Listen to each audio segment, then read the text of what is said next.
오늘은 그 제조업의 고용 문제를 우리가 좀 짚어볼까 싶습니다. 사실 그 제조업의 고용은 그 어떤 그런 그 고용보다도 저는 양질의 일자리라고 생각합니다. 물론 공무원이나 또는 그런 공공직의 그 일자리도 굉장히 중요하고 좋은 일자리이긴 하나, 실제로 그 부가가치를 창출하고 달러를 벌어들이고 그 다음에 연관 효과를 통해서 다른 산업에도 영향을 주고 이런 차원에서 보면 제조업의 그 고용이야말로 정말 소중한 고용이라고 할 수 있는데, 이 고용이 지난 문재인 정부 들어와서 어떻게 변했는가를 한번 살펴보도록 하겠습니다.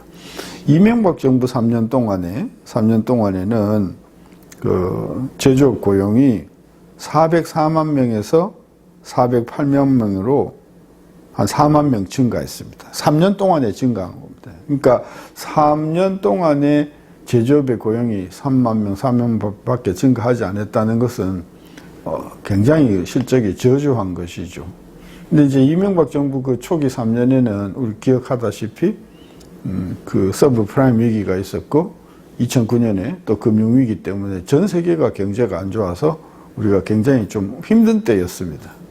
또 그 힘든 중심에 제조업이 있었습니다. 따라서 이명박 정부 초기 3년 동안에 고용 효과가 매우 부진했던 것은 그런 금융위기나 서브프라임 위기의 결과라고 볼 수가 있겠습니다.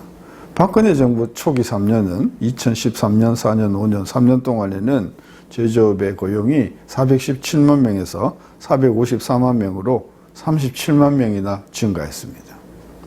대단한 실적입니다. 왜냐하면 2012년 이후 2013, 14, 15, 3년 동안에는 성장률도 뭐 그렇게 썩 좋지는 않았고, 특히 그 당시에 수출이 굉장히 부진했었거든요.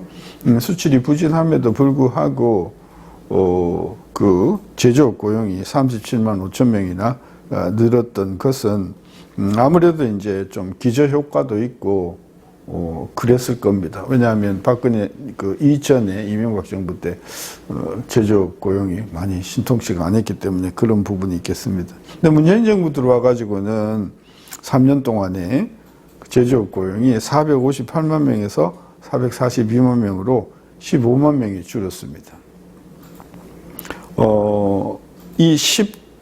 문재인 정부가 있었던 2017, 18, 19, 3년은 아시다시피 문재인 정부 중에서도 경제 성장률이 굉장히 높을 때입니다. 특히 2017년 같은 경우에는 반도체로 특수로 인해서 성장률이나 여러 가지로 경제적인 성과가 매우 좋았을 때입니다. 그 이후로 지금 제조업의 이 고용이 계속해서 떨어져서 15만 5천 명이 는 것이 아니라 줄었다는 이야기입니다. 이 시간에는 제가 지적을 하지 않았지만 고용이 줄어드는 숫자도 문제지만 제조업의 고용 시간도 같이 줄어들고 있습니다.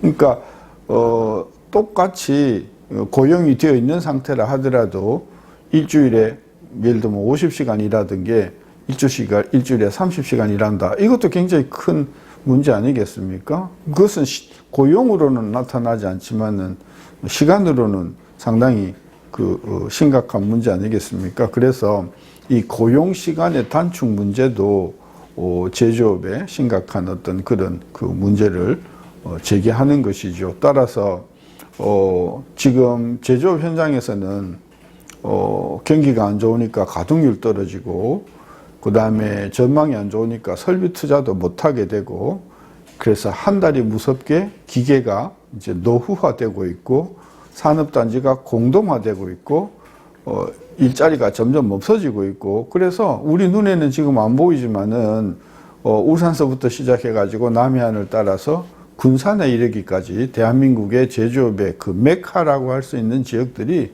지금 하루가 무섭게 지금 녹슬고 있고 퇴락하고 있단 말이죠. 저는 그래서 정부의 일자리 정책은 다른 거 다 제쳐놓고 제조업의 일자리를 어떻게 하면 더 늘릴 수 있겠는가 하는 이런 부분에 좀 신경을 써줘야 된다는 것이죠. 전 국민의 고용보험도 중요하지만, 아니 고용보험이 있기 전에 일자리를 지키는 것이 더 우선되어야 하는 이야기 아닌가요? 저는 그런 차원에서 제조업의 고용 문제를 좀 더 심각하게 생각하시고 좀 더 엄중하게 생각하시고 국가경제정책의 핵심을 이 제조업의 고용에 두셔야 한다. 이제 조금 있으면 발표될 한국판 뉴딜에 대해서도 그런 부분에 대한 저는 어떤 그런 근본적인 배려가 깔려 있어야만 그 뉴딜 정책에 성공한다. 그런 차원에서 보험이다, 군안 재난지원금이다 이렇게 뒷수습을 하려고 하지 마시고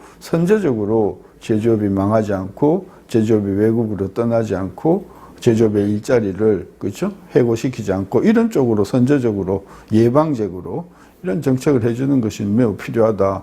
만약에 우리가 이 제조업의 고용 문제하고 제조업의 생산 능력 문제를 방치한다고 하면 저는 앞으로 5년이 아니라 10년, 15년 대한민국의 경제 미래는 매우 어두울 수밖에 없다. 그런 차원에서 정부의 각별한 이 제조업 고용 문제를 관심이 있어야 되겠다. 그런 부탁을 드립니다. 감사합니다.